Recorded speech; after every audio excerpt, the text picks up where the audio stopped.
আমেরিকার গভীর জঙ্গলে একটি গাছ নিজে নিজেই হাঁটে। শুনতে অবিশ্বাস্য লাগলেও এটি সম্পূর্ণ সত্যি।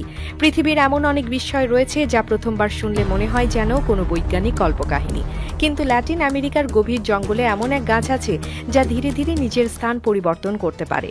এই আশ্চর্য গাছের নাম ওয়াকিং পাম ট্রি, যা সোক্রোটেজেরিয়া নামেও পরিচিত।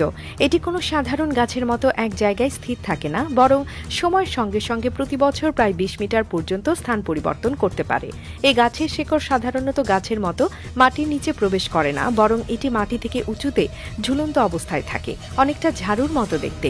এই শেকড়গুলোই গাছটিকে নতুন জায়গায় সরিয়ে নিতে সাহায্য করে। এই আশ্চর্য গাছের শেকড় অন্য সব গাছের মতো মাটির নিচে ঢুকে থাকে না, বরং এগুলো ঝুলে থাকে অনেকটা ঝাড়ুর মতো দেখতে। এই শেকড়গুলোর জন্যই গাছটি তার নিজের অবস্থান পরিবর্তন করতে পারে। এক জায়গায় দাঁড়িয়ে থাকার পরিবর্তে যখনই এটি বুঝতে পারে যে আশেপাশের পরিবেশ তার জন্য অনুকূল নয়, বিশেষ করে সূর্যের আলো ঠিক মতো আসছে না, তখন এটি নতুন নতুন শেকড় গজিয়ে সেই দিকে বাড়তে শুরু করে যেখানে আলো বেশি পাওয়া যায়। আমেরিকার গভীর জঙ্গলে বড় বড় গাছপালা এত ঘন যে সূর্যের আলো ঠিকভাবে মাটিতে পৌঁছাতে পারে না, কিন্তু আলো ছাড়া গাছের পক্ষে বেঁচে থাকা সম্ভব নয়। তাই যখন ওয়াকিং পাম ট্রি দেখে যে তার চারপাশ অন্ধকার হয়ে যাচ্ছে, তখনই এটি নিজের নতুন শিকড় বের করে সেদিকে বাড়তে শুরু করে যেদিকে সূর্যের আলো আসছে। পুরনো শিকড়গুলো আস্তে আস্তে মরে যায় আর নতুন শিকড়গুলো গাছটিকে নতুন জায়গায় টেনে নিয়ে যায়।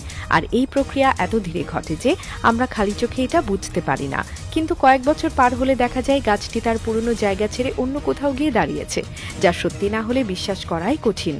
একটা গাছ যে নিজে নিজে হাঁটতে পারে তা শুনলেই মনে হয় যেন কোনো জাদু বা কল্পবিজ্ঞান গল্প, কিন্তু এই গাছ একেবারে বাস্তব। ল্যাটিন আমেরিকার গভীর জঙ্গলে এটি এক বিস্ময় হয়ে দাঁড়িয়ে আছে। কত রকম অদ্ভুত জিনিস যে প্রকৃতির মাঝে লুকিয়ে আছে তা আমরা কল্পনাও করতে পারি না।